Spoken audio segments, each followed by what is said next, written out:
Assalamualaikum warahmatullahi wabarakatuh. Apa kabar sobat-sobat semuanya? Oke, mari kita lanjutkan ceritanya.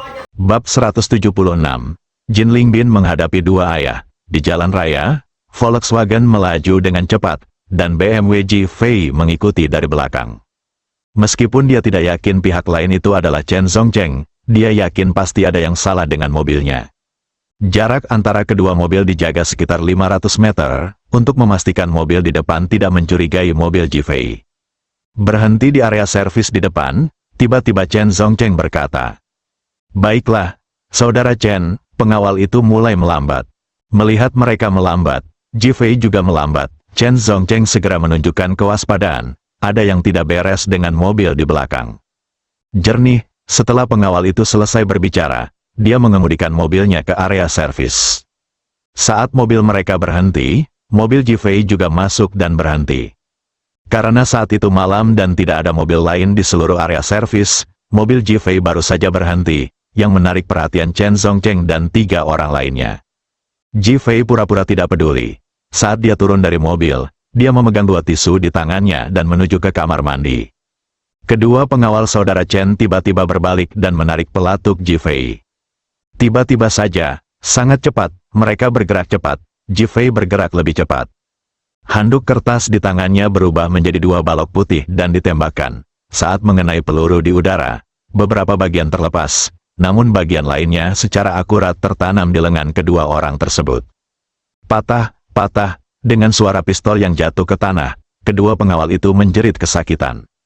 Suara mendesing, G-Fei sudah mendatangi mereka berdua. Dia mengangkat dan menurunkan tangannya. Keduanya merasakan sakit di leher dan pingsan pada saat bersamaan. Chen Zhongcheng bereaksi dengan cepat dan segera mengeluarkan senjatanya.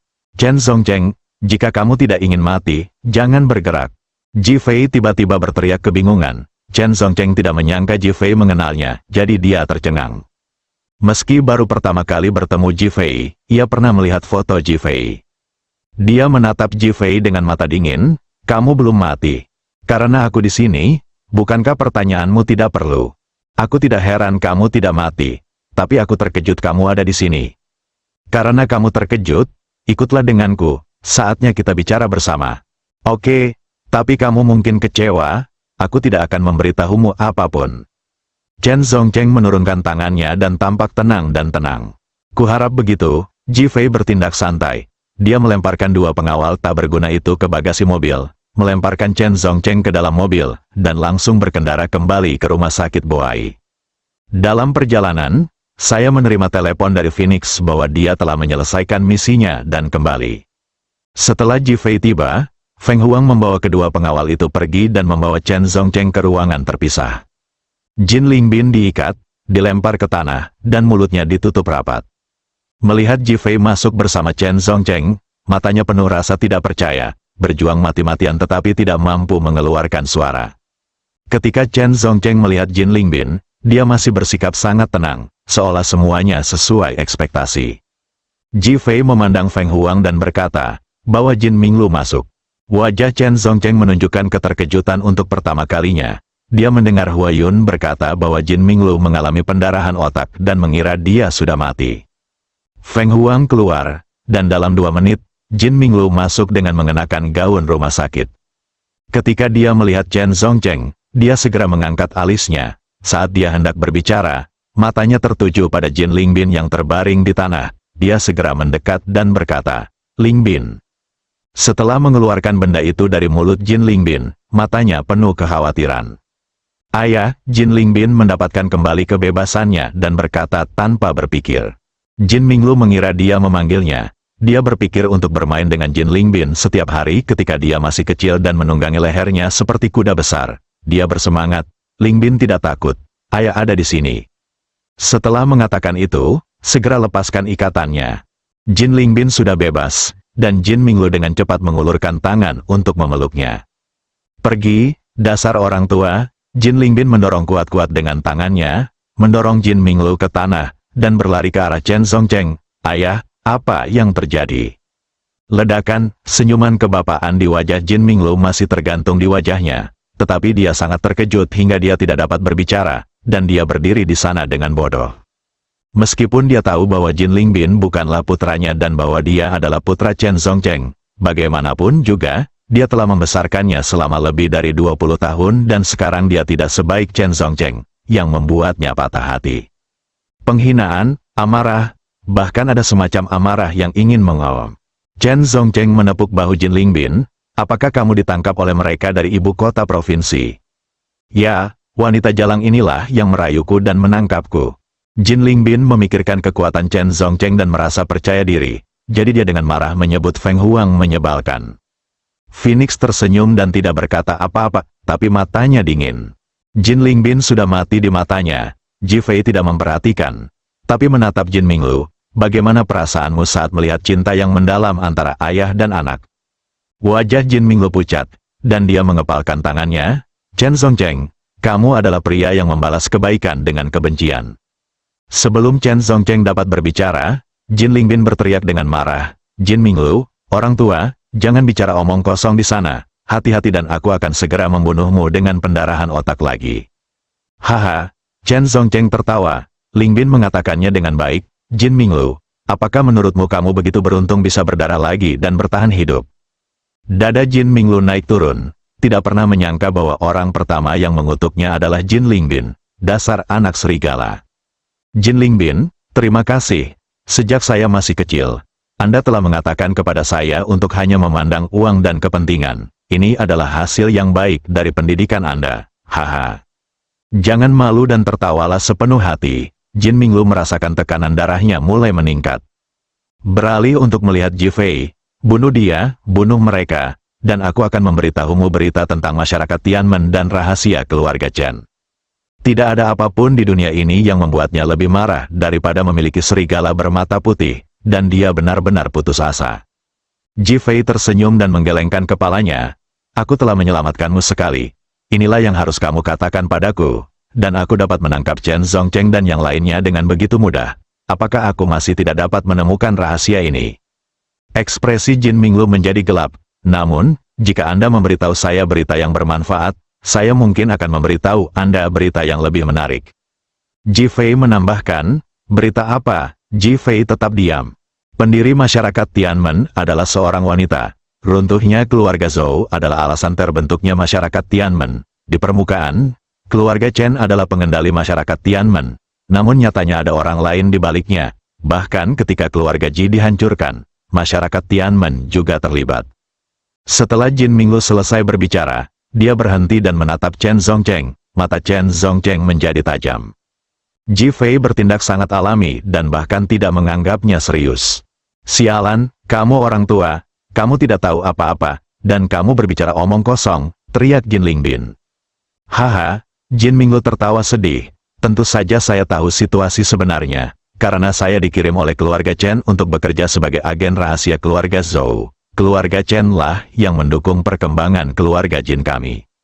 Mendengus, kamu berani mengatakannya, tapi kamu sebenarnya melakukan sesuatu seperti curang, tegur Chen Zongcheng dengan marah. Kamu salah, semuanya disebabkan oleh Jin Mingli. Bab 177 hanya satu dari kalian, ayah dan anak, yang bisa hidup. Chen Zongcheng tercengang saat mendengar ini. Ji Fei menunjukkan ekspresi bertanya-tanya. Jin Minglu melanjutkan, Jin Mingli sangat mencintai Zhou Fenghua. Meskipun dia tahu bahwa dia mencintai Ji Guanghui, dia tetap tidak bisa menekan cinta sejati di dalam hatinya, jadi dia memberitahu Zhou Fenghua bahwa keluarga Jin kami sedang menyamar dan ingin berkomplot melawan keluarga Zhou. Ini memberi keluarga Zhou kesempatan untuk bergabung dengan keluarga Ji untuk menekan keluarga Chen. Dan kemudian keluarga Chen Anda dihancurkan dalam semalam. Namun, aku tidak menyangka bahwa pemenang sebenarnya dalam masalah ini adalah keluarga Jin kita. Jika bukan karena pilihan Jin Mingli, keluarga Jin kita tidak akan pernah berkembang di tengah-tengahmu. Haha, sangat menyentuh dan lucu bahwa takdir mempermainkan manusia. Jin Minglu tertawa liar pada akhirnya. Wajah Chen Zongcheng menunjukkan kegelisahan untuk pertama kalinya. Kamu bilang Jin Mingli yang mengkhianati rencana keluarga Chen kita saat itu. Itu benar, HMPH, begitu. Pantas saja aku baru pulih dari lukaku dan merayu Huayun. Dia bahkan tidak mengetahuinya. Sepertinya aku membalas dendam pada orang yang salah. Aku harus membalas dendam pada Jin Mingli. Bajingan, jika aku ingin menyakitimu, Bagaimana aku bisa menyelamatkanmu? Tapi kamu melakukan hal yang sangat keji. Fakta bahwa Huayun mengkhianatinya telah menjadi rasa sakitnya yang terdalam. Kalau begitu izinkan aku bertanya padamu, mengapa dan bagaimana keluarga Jinmu berhasil menghancurkan keluarga Ji? Setelah Chen Zongcheng selesai berbicara, dia melirik Ji Fei dan menemukan bahwa Ji Fei masih acuh tak acuh. Mendengus, Jin Minglu tampak sangat marah ketika menyebut keluarga Ji. Keluarga Jin kami telah memberikan pelayanan yang baik, tetapi keluarga Ji tidak berterima kasih kepada keluarga Jin kami dan menolak untuk merawat kami sama sekali. Mengapa kami harus mengorbankan hidup kami untuk mereka? Chen Zongcheng mengangguk, ini sejalan dengan karakteristik keluarga Jinmu yang mencari keuntungan. Jadi mengapa keluarga Ji pada akhirnya runtuh begitu tiba-tiba? Rencana awal kami adalah mencaplok keluarga Ji dan menjadikan keluarga Jin langsung menjadi keluarga besar. Namun, kami tidak menyangka Jin Mingli sekali lagi memberitahu keluarga Ji tentang rencana keluarga Jin kami. Karena hubungan Zhou Fenghua dengan Zhao Mengchen, pertahanan keluarga Ji memicu reaksi berantai. Pada akhirnya, keluarga Jin kami tidak punya pilihan selain mundur dengan bijak, yang menjadi perpecahan para pahlawan. Haha. Kali ini giliran Chen Zongcheng yang tertawa. Jin Minglu, merupakan hal yang luar biasa bagiku untuk mengkhianatimu. Sungguh melegakan. Meskipun aku tidak membalas dendam pada Jin Mingli, aku memang membalas dendam pada keluarga Jinmu. Aku pantas mendapatkannya. Dia menarik napas dalam-dalam, merasa sangat segar. Jika bukan karena keluarga Jinmu merusak perbuatan baik kami 2 kali, aku khawatir keluarga Chen kami akan menjadi keluarga terbesar di kota Ninghai. Dan keluarga Jinmu paling pantas mati. Jin Minglu juga sama marahnya. Jika bukan karena Jin Mingli dari keluarga Jin kita akan menjadi keluarga besar di kota Ninghai. Kedua pria itu sepertinya sedang dipenuhi dengan impian keluarga saat ini, dan mereka berdua masih berfantasi tentang impian mereka sebelumnya. Lalu kamu pada akhirnya membunuh Jin Mingli. Jin Lingbin memandang Jin Minglu dan bertanya. Membunuh Jin Mingli? Sampah seperti ini pantas mati jika dia tetap tinggal di keluarga Jin. Itu membuatku sangat menyesal. Apa yang kamu sesali? Tanya Chen Zongcheng. Saat saya hendak mengambil tindakan, seseorang telah mengambil tindakan terhadapnya. Jin Lingbin langsung terpana. Bukankah kamu menyuruh seseorang untuk merusak mobilnya, sehingga bermasalah dan jatuh dari tebing lalu mati? Wajah Jin Minglu menunjukkan kesedihan dan kemarahan. Inilah yang terjadi di permukaan. Tapi alasan sebenarnya bukanlah karena dia tidak menggunakan rem sama sekali ketika dia benar-benar jatuh dari tebing, yang berarti ada orang lain yang membunuhnya. Mendesis, Chen Zongcheng menarik napas, sangat tidak konsisten dengan informasi yang tersedia. Ji Fei duduk di sana tanpa mengucapkan sepatah kata pun dan mendengarkan dengan tenang. Pertengkaran ini mungkin membosankan, tetapi dia ingin mendapatkan informasi berguna darinya. Pada saat ini, diagram hubungan yang kompleks terus muncul di benaknya, dan dalam diagram hubungan ini, orang yang paling rumit adalah Jin Mingli. Dia sudah mati, namun dia meninggalkan semua orang dengan banyak keraguan dan kebingungan. Ji Fei, jika kamu membantuku membunuh Chen Zongcheng, aku akan memberimu lebih banyak rahasia. Jin Minglu tiba-tiba menatap Ji Fei dan berkata. Ji Fei memandang Chen Zongcheng, apakah kamu tidak ingin menceritakan rahasia masyarakat Tianmen? Oh, Chen Zongcheng terkekeh, tidak ada komentar, bunuh aku jika kamu mau. Apakah kamu benar-benar tidak takut mati? Aku tidak takut mati, sayang sekali aku tidak membunuhmu. Chen Zongcheng sangat tenang. Ji Fei mengangguk, aku mengagumimu, tapi matanya tertuju pada wajah Jin Lingbin. Aku tidak ingin membunuhmu sekarang, aku ingin membunuh Jin Lingbin. Wajah Jin Lingbin menjadi pucat karena ketakutan. Ayah, selamatkan aku. Ekspresi Chen Zongcheng juga berubah drastis, dan sudut mulutnya bergerak 2 kali. Ji Fei, jangan mengancamku dengan Jin Lingbin, tidak ada gunanya. Ji Fei tersenyum, tentu saja aku tahu itu tidak ada gunanya, jika tidak, kamu tidak akan begitu tegas dalam membunuh Huayun. Apa? Jin Minglu dan Jin Lingbin berteriak bersamaan dan menatap Ji Fei. Ji Fei mengetahui berita tersebut melalui monitor di tubuh Kong Dali. Setelah terkejut sebentar, Chen Zongcheng memandang Ji Fei dan berkata, saya meremehkan Anda dapat mengetahui begitu banyak informasi dan menangkap saya. Chen Zongcheng, aku benar-benar tidak ingin menyentuhmu pada awalnya. Kamulah yang berulang kali menjadi musuhku, jadi aku mengundangmu ke sini.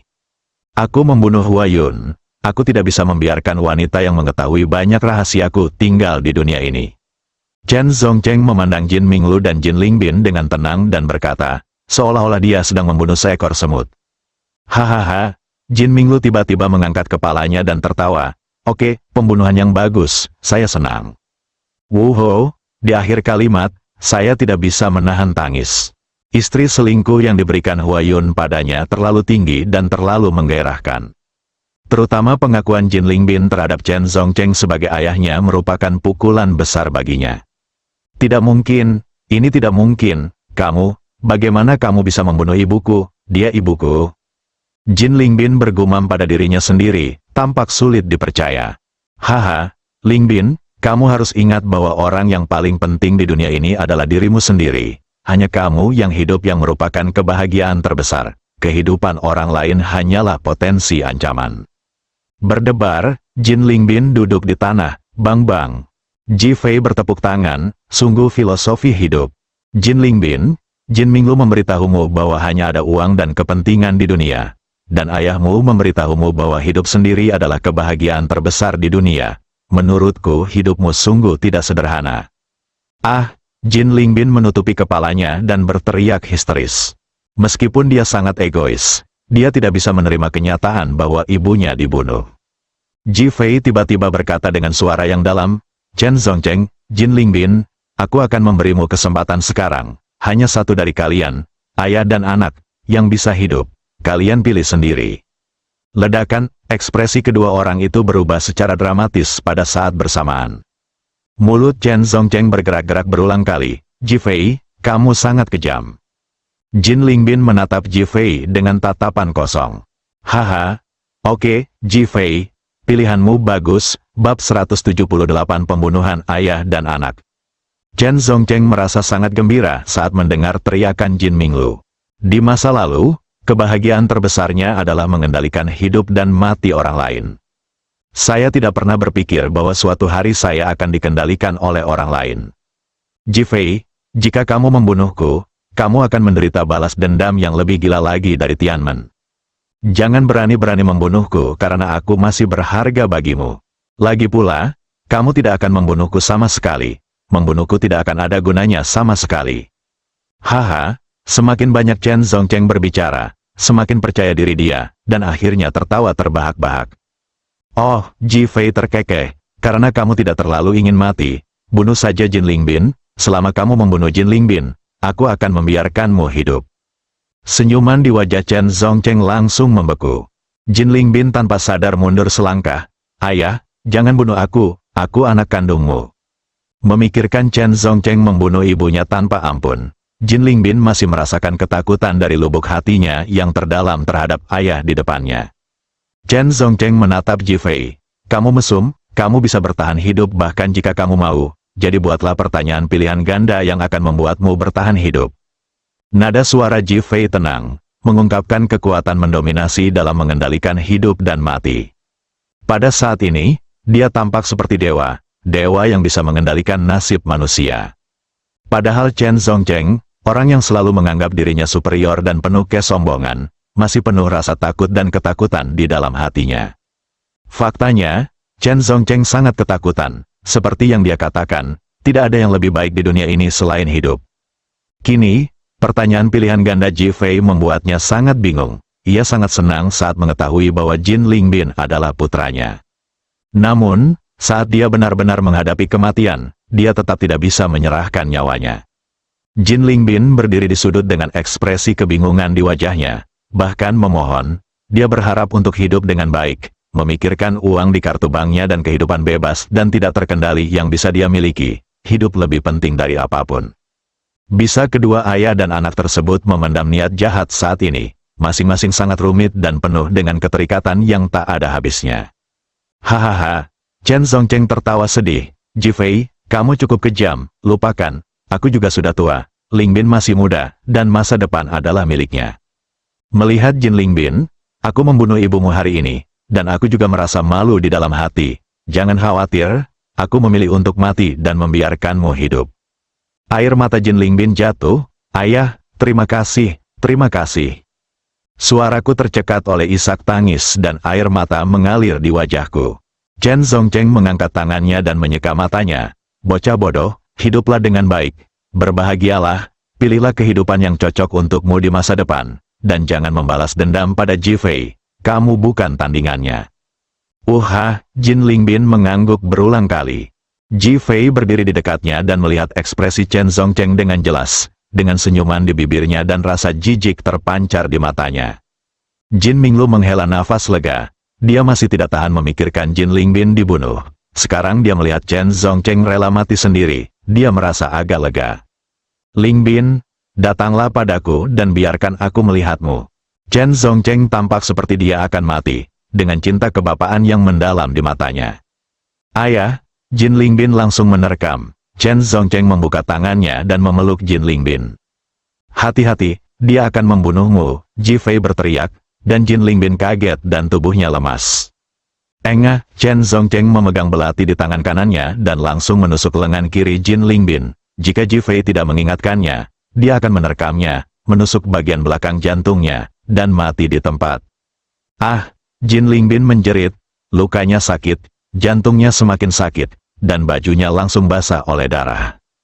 Wajahnya pucat dan dia berkeringat banyak, dia segera mundur dan menatap Chen Zongcheng, kamu benar-benar ingin membunuhku.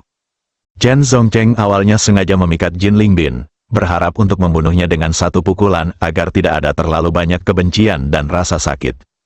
Dia melepaskannya begitu saja dan berkata, kamu tidak tahu siapa wanita jalang yang menjadi ayah Huayun itu, apakah aku akan mati untukmu? Setelah mengatakan itu, dia menikam Jin Lingbin lagi. Membantu, Jin Lingbin hanyalah seorang pemuda, dia tidak tahu seni bela diri apapun, tetapi tubuhnya hampir kelelahan karena minum dan berhubungan seks. Ji Fei mengedipkan mata pada Feng Huang, yang dengan cepat melangkah maju, menarik Jin Lingbin ke sudut, mengangkat kakinya, dan menendang Chen Zongcheng ke tanah dengan bunyi gedebuk. Aduh, engah, Chen Zongcheng menjerit dan mengeluarkan seteguk darah. Ji Fei berjalan mendekat sambil tersenyum dan menjambak rambut Chen Zongcheng, apakah kamu memilih untuk memberitahu berita tentang masyarakat Tianmen sekarang atau memilih untuk mati? Ji Fei, jika kamu ingin mengetahui berita tentang masyarakat Tianmen, bunuh saja aku tidak akan mengatakan apa-apa. Apakah kamu benar-benar tidak akan mengatakannya? Ledakan, Ji Fei mengambil kepala Chen Zongcheng dan membenturkannya ke tanah. Aku pasti tidak akan mengatakannya. Ayolah, bunuh aku. Ledakan, Ji Fei tiba-tiba mengangkat Chen Zongcheng dan melemparkannya langsung ke tanah. Engah, Chen Zongcheng memuntahkan seteguk darah. Ji Fei, jika kamu punya nyali untuk membunuhku, aku pasti tidak akan memberitahumu. Ketika membicarakan berita tentang masyarakat Tianmen, Chen Zongcheng berperilaku sangat tegas, bahkan sangat afirmatif. Hal ini juga mengejutkan Ji Fei. Dia telah bertemu dengan berbagai macam orang selama bertahun-tahun menjalankan misinya, tetapi dia belum pernah melihat orang yang keras kepala seperti masyarakat Tianmen, yang lebih memilih mati daripada menyerah. Apalagi saat ayah dan anak sengaja membunuh satu sama lain namun gagal memaksa pihak lain untuk angkat bicara, Ji Fei juga sangat terkejut. Tetapi, Chen Zongcheng, karena kamu tidak memberitahuku, aku tidak perlu membiarkan seseorang mati. Mendengus, tidak ada gunanya membunuhku, ya, aku akan membiarkan anakmu membunuhmu, biarkan anakmu menjadi umpan yang akan muncul di Tianmen. Ji Fei, kamu, Jin Lingbin, jika kamu ingin hidup, bunuh Chen Zongcheng, jika tidak kamu akan mati. Ji Fei berdiri tepat di samping saat ini, dengan tangan di belakang punggungnya. Baginya, akan sia-sia jika orang yang tidak berguna tinggal di sini. Chen Zongcheng memandang Jin Lingbin dengan wajah penuh darah. Lingbin, aku ayahmu, kamu tidak bisa. Engah, Jin Lingbin mengambil belati di tanah dan memasukkannya langsung ke dada Chen Zongcheng. Aku tidak tahu itu adalah bajingan antara Huayun dan manusia liar itu. Parau, marah dan sedih, mata Chen Zongcheng melebar, dan kemudian pupilnya mulai membesar perlahan, menunjukkan rasa sakit dan penyesalan di matanya. Dia tahu bahwa Jin Lingbin adalah putranya, dan dia melakukan tes garis ayah sendiri. Dia hanya ingin memberikan penjelasan damai kepada dirinya sendiri karena telah membunuh putranya. Hasil pada akhirnya, putranya membunuhnya. Ji Fei, kamu kejam sekali. Saat dia akhirnya melihat ke arah Ji Fei, dia sepertinya melihat dewa yang tinggi. Benar-benar kendalikan hidup dan matinya, dia menyesalinya. Tapi, sudah terlambat, patah, belati di tangan Jin Lingbin jatuh ke tanah, dan dia sepertinya dievakuasi. Bab 179, akhirnya naik ke tempat tidur istriku bawa darah di dalam rumah merangsang saraf Jin Minglu dan Jin Lingbin. Jin Minglu tidak bisa mengatakan betapa bahagia atau bahagianya dia saat ini. Berdebar, Jin Lingbin berlutut di depan Ji Fei. "Tuan Ji, tolong lepaskan saya telah membunuh Chen Songcheng." Bang bang bang, dia terus bersujud pada Ji Fei. Saat ini, dia hanya ingin hidup, untuk bertahan hidup. Meskipun ayahnya bisa membunuhnya, apa maksudnya bersujud? Kunci apakah kamu bisa bertahan bukanlah aku, tapi Jin Minglu. Setelah Ji Fei selesai berbicara, dia melihat ke arah Jin Minglu. "Saya yakin jika Anda adalah Chen Songcheng, Anda pasti akan memilih mati sendiri untuk menyelamatkan Jin Lingbin." Jin Lingbin terkejut dan memandang Jin Minglu, matanya masih penuh kelembutan.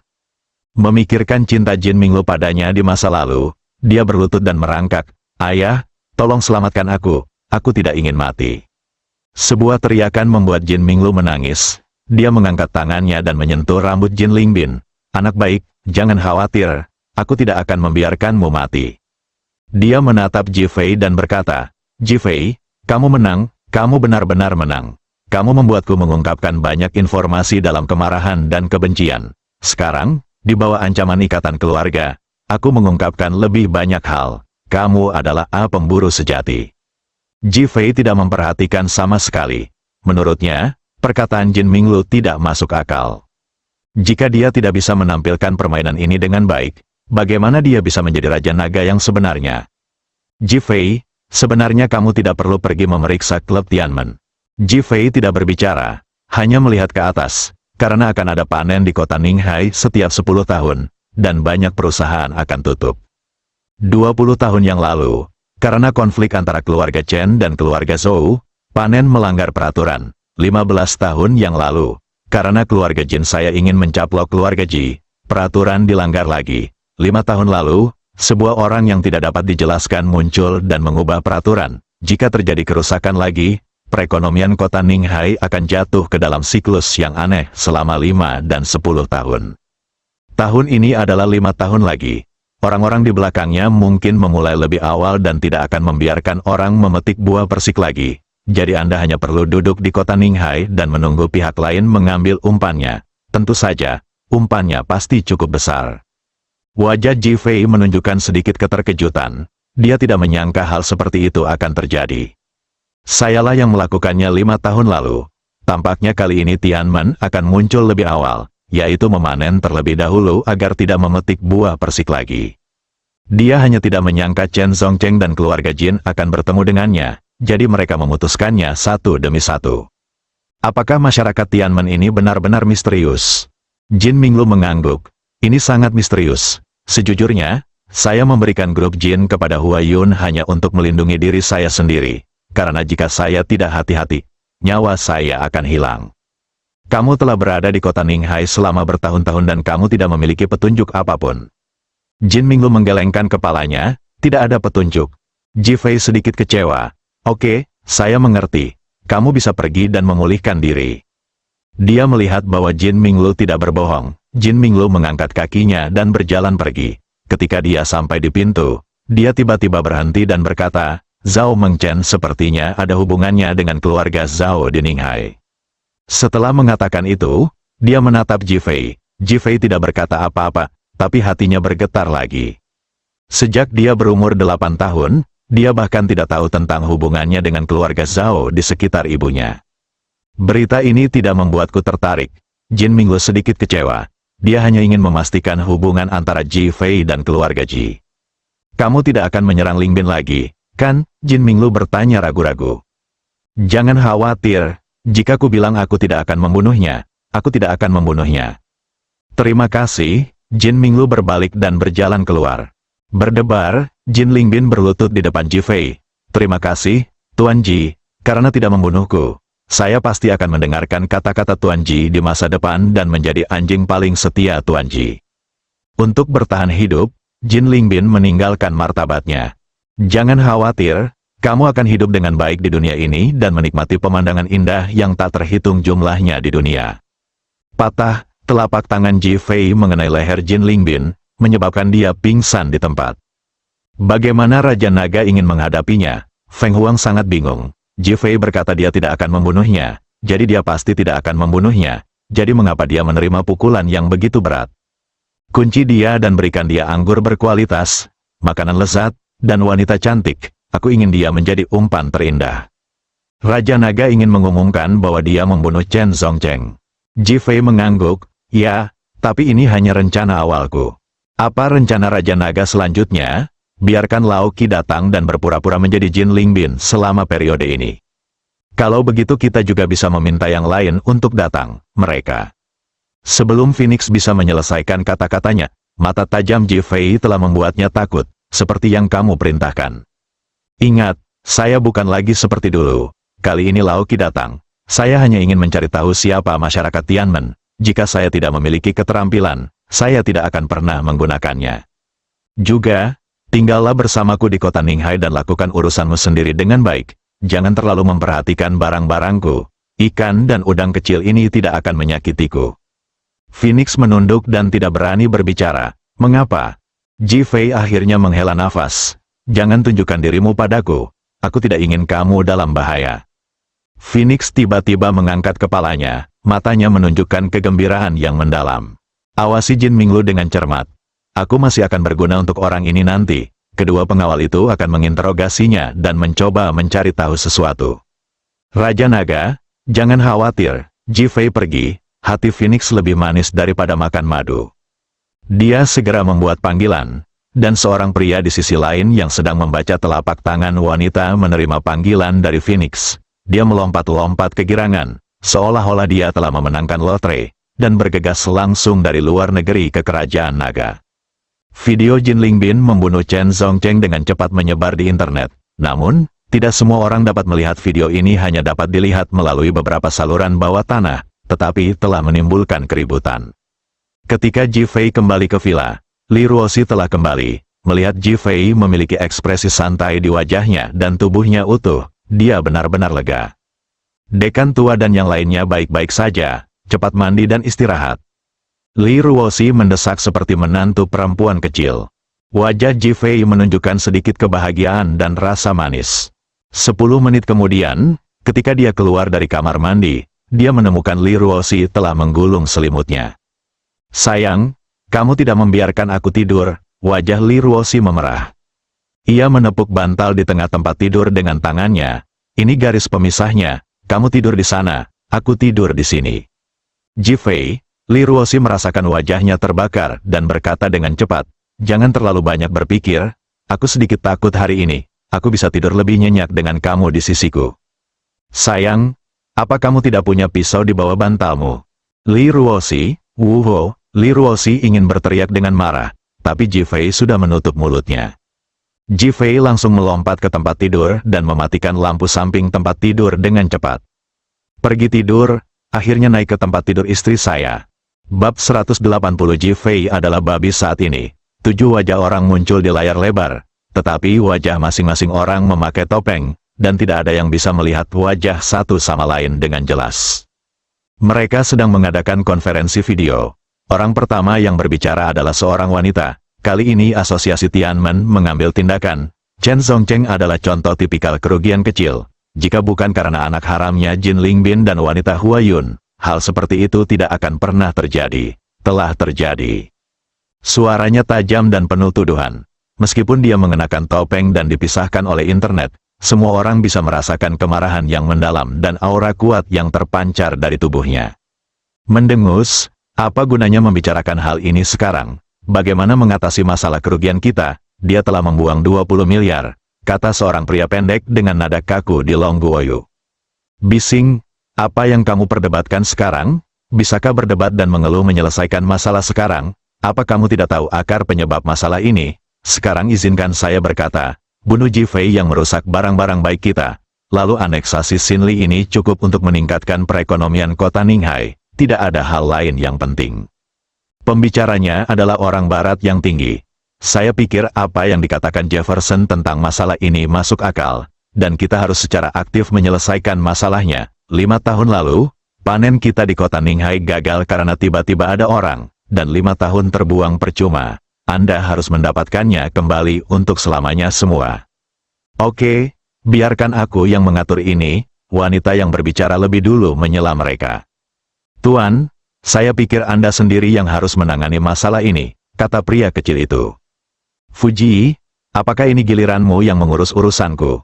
Meski berupa video yang dipisahkan oleh ribuan sungai dan gunung, Fuji tetap menciut ketakutan dan tidak berani berkata apa-apa. Biarlah Jefferson yang bertanggung jawab atas hal ini.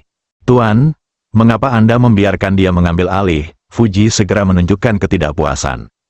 Putra Jefferson, Jack, pergi ke kota Ninghai untuk berinvestasi dan dilukai oleh Ji Fei, dan kedua pengawalnya bahkan cacat. Wajah Jefferson menjadi pucat. Jika bukan karena topengnya, semua orang pasti akan melihatnya. Dia awalnya mengira masa lalu Jack itu misterius, tetapi dia tidak menyangka akan ketahuan. Tuan, ini adalah anak-anak nakal yang berlari untuk bermain. Mohon jangan khawatir, Tuan. Jefferson segera mulai meminta maaf.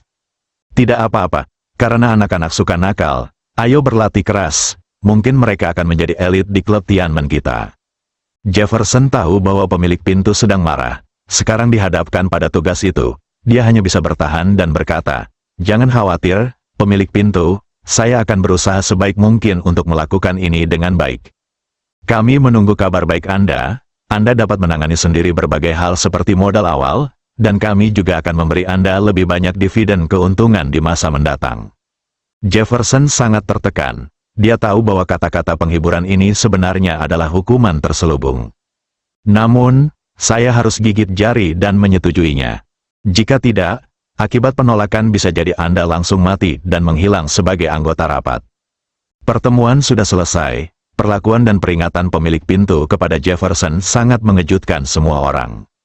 Fuji bahkan lebih gembira lagi, seperti menembak dirinya sendiri di kaki. Meskipun orang lain bingung, semua orang punya ide di dalam hati mereka, siapakah pemimpin sekte ini? Mereka sudah lama ingin mengetahui jawabannya, namun masih belum mendapatkan jawabannya. Mereka hanya tahu bahwa pemimpin sekte ini selalu jujur. Jika dia menyinggung seseorang, setidaknya dia akan menerima peringatan seperti Jefferson, menyebabkan Anda kehilangan uang, dan paling buruk, keluarga Anda akan hilang. Mereka bisa sampai ke sini hanya dengan menginjak mayat keluarga lain yang gugur. Hanya pemimpin sekte ini, tidak ada yang tahu identitasnya, dan tidak ada yang tahu mengapa dia begitu kuat dan aman. Jefferson segera menelepon Jack dan memarahinya melalui telepon. Namun pada akhirnya, dia menyuruh Jack untuk bekerja keras di kota Ninghai dan berusaha untuk sukses kali ini. Hal ini tidak hanya menguntungkan keluarga, tetapi juga memberi mereka status yang lebih tinggi. Ketika Jack mendengar bahwa ayahnya mendorongnya untuk membalas dendam pada Ji Fei, dia semakin bahagia dan penuh motivasi. Berbaring di ranjang rumah sakit, sudah menantikan datangnya hari baru. Keesokan paginya, di kamar villa nomor 1 di Longxiang Yuan, Ji Fei sudah lama terjaga dan berbaring di tempat tidur tanpa bergerak. Karena Li Ruoxi menekan salah satu kakinya yang panjang ke tubuhnya dan melingkarkan kepalanya di pelukannya, sedangkan bantal di tengahnya merupakan bagian terberat di dada Li Ruoxi. Tapi Ji Fei benar-benar tidak melampaui setengah langkah. Bahkan setelah dia berbaring, seluruh postur tidurnya tidak berubah. Li Ruoxi tiba-tiba berbalik dan menggerakkan kaki yang menekan Ji Fei ke atas. Gerakan ini menyebabkan dia langsung terbangun, dan kemudian seluruh tubuhnya menjadi kaku. Dia diam-diam membuka matanya, dan yang dia lihat hanyalah otot maskulin Ji Fei. Kepalanya berdengung, dan dia tiba-tiba teringat Ji Fei tidur di tempat tidur tadi malam. Ah! Li Ruoxi setengah berteriak dan dengan cepat mengangkat tangannya untuk menutup mulutnya. Melihat ke bawah, kepalanya berdengung, kenapa dia bertemu dengan pelukan Ji Fei? Saya sangat malu sehingga saya ingin mencari celah di tanah dan merangkak ke dalamnya. Apakah kamu sudah bangun? Kalau begitu aku akan bangun. Nada suara Ji Fei tenang, seolah dia sedang menunggunya bangun. Li Ruoxi tersipu dan mengutuk dalam hatinya. Apakah pria ini pria normal? Dia tidur dalam pelukannya seperti ini dan tidak ada reaksi. Itu tidak benar, bukankah kakiku baru saja bersentuhan? Apakah itu berarti kamu benar-benar tidak punya pesona? Memikirkan masalah ini, hatiku diliputi kekecewaan yang mendalam. Dia berbalik dan pura-pura tidak mendengar. Ji Fei tidak terlalu memikirkannya. Saya akan pergi ke rumah sakit menemui Direktur Zhou setelah sarapan nanti. Apakah Anda akan pergi atau tidak? Li Ruoxi tidak berkata apa-apa, kalau begitu aku akan turun. Setelah Ji Fei selesai berbicara, dia memakai sandalnya dan pergi dengan suara klik. Mendengar suara penutupan, Li Ruoxi mengambil bantal dan melemparkannya ke pintu. Dasar babi bodoh. Bantal itu terbang tetapi tidak mendarat di tanah. Pada saat ini, dia dapat melihat dengan jelas bahwa Ji Fei tidak keluar sama sekali, tetapi sedang berdiri di depan pintu. Dia meraih tangannya dan berlari untuk meletakkan bantal di dahinya, menatapnya sambil tersenyum. Li Ruoxi, saya sangat malu sampai hampir menangis. Ji Fei mengetahui semua pikirannya kali ini. Sayang, kamu bilang aku babi bodoh kan? Li Ruoxi sangat ingin menangis. Apakah Anda bertanya setelah mendengar ini? Di mana Anda bisa menemukan penghinaan seperti itu? Keluar dari sini. Karena marah, dia berteriak keras. Hei, kalau begitu aku pergi. Setelah Ji Fei selesai berbicara, dia membuka pintu dan keluar. Kali ini Li Ruoxi tidak langsung berbicara. Sebaliknya, ketika dia melihat Ji Fei benar-benar keluar, dia membanting tinjunya ke tempat tidur. Ji Fei adalah babi besar yang bodoh, sayang. Apakah kamu punya ide untuk melahirkan anak babi untukku? Ji Fei menjulurkan kepalanya dari pintu dan bertanya sambil tersenyum. Ledakan, Li Ruoxi langsung jatuh terlentang dan jatuh ke tempat tidur. Aku berada dalam kekacauan besar hari ini. Bersambung.